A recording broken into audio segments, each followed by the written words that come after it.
निम्न में से कौन सी अवस्था ब्रूनर ने संज्ञात्मक विकास सिद्धांत का अंग नहीं है? Which of the following stages is not the part of Bruner's cognitive development theory? Bruner ने हमारी एक कॉग्निटिव थ्योरी दी है, तो उसमें से बताना है कौन सी अवस्था में नहीं है। तो देखो, ब्रूनर का जो संज्ञात्मक विकास का सिद्धांत है उसमें आपको 3 स्टेजेस बताई गई हैं, क्रियात्मक इनएक्टिव स्टेज, ठीक है, दूसरी आपकी कौन सी है आइकॉनिक स्टेज, और सिंबॉलिक लाइक प्रतिबिंबात्मक अवस्था और संकेतात्मक व्यवस्था। तो आपका थर्ड ऑप्शन करेक्ट हो जाएगा, इंट्यूटिव स्टेज, वो हमारी ब्रूनर ने नहीं दी है, ठीक है। चलिए फिर उसके बाद मूव करते हैं नेक्स्ट पर।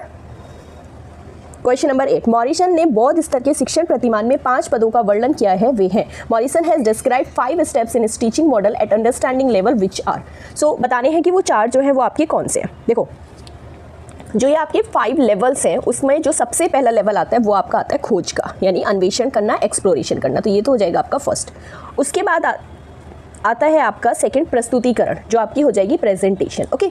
थर्ड आता है आपका एसिमिलेशन, जिसे बोलोगे आप आत्मीकरण, ये थर्ड हो जाएगा। उसके बाद आएगा ऑर्गेनाइज करना, ठीक है, संगठन करना, उसका व्यवस्था करना कैसे करेंगे, फोर्थ। और लास्ट में तो आपका अभिव्यक्तिकरण हो जाएगा। अब आपको पैटर्न देख लीजिए क्या हो जाएगा, सेकंड फर्स्ट, फिर उसके बाद आएगा आपका फोर्थ, फिर है आपका थर्ड और फिर फिफ्थ। ऑप्शन नंबर हो जाएगा आपका 2 करेक्ट, ओके। तो इसको क्या है ना, जब भी कभी जैसे किसी ने आपको स्टेजेस दी हैं या फिर जैसे ये बोले प्रतिमान दिए जो आपके लेवल्स हैं, तो इनको ना सीक्वेंस में याद करना भी जरूरी है। तो जब कभी आप प्रिपरेशन कर रहे होंगे अपनी, तो याद रखना कि सीक्वेंस में भी पता होनी चाहिए, ओके। अब इसमें से दूसरे तरीके से क्वेश्चन ये भी बन सकता था कि आपको कोई 5 दे देते और उसमें से एक एक्स्ट्रा लेवल दे देंगे कोई, और बता देंगे कि उसमें मॉरिसन ने जो दिया है हमें टीचिंग मॉडल, उसमें से कौन सा लेवल नहीं है, ओके। तो प्रिपेयर रहना है कि क्वेश्चन कैसे भी पूछा जा सकता है। फिर क्वेश्चन नंबर 9 आता है आपका, निम्न में से कौन से संज्ञात्मक क्षेत्र से संबंधित नहीं है? अब देखिए, ये बहुत ही इंपॉर्टेंट क्वेश्चन है, इससे 2-3 बार क्वेश्चन आपका रिपीट हुआ है। Which of the following is not related with the cognitive domain. अब हमें इसका एक सीक्वेंस भी आता है, आपकी जो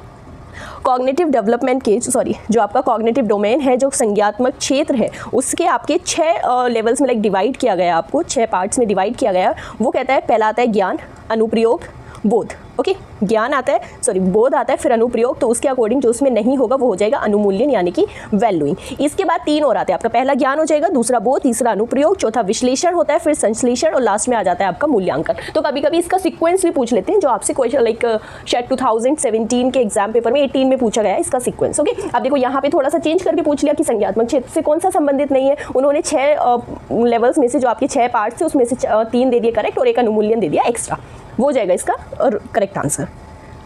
नेक्स्ट है आपका, निम्न में से कौन सा अधिगम का वक्र नहीं है? देखो, विच of the following is not the curve of learning. अब आपने जब कर्व पढ़े होंगे तो किस तरह के कर्व पढ़े हैं? एक आता है आपका कॉन्वेक्स, तो कॉन्वेक्स कर्व किस तरह से बनता था हमारा, मैं यहाँ पे थोड़ा सा रफली आपको बता देती हूँ, ओके। जो हमारा कॉन्वेक्स आता था वो